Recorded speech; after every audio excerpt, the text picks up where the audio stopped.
Hello, this is Lauren Foley, and this is my Chapter 9 Reassessment. The question states, a box contains machinery that can rotate. The total mass of the box plus the machinery is 9 kilograms.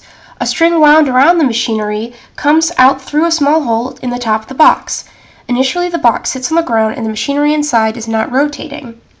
Then you pull upwards on the string with a force of a constant magnitude 143 newtons. At an instant when you have pulled 0.49 meters of the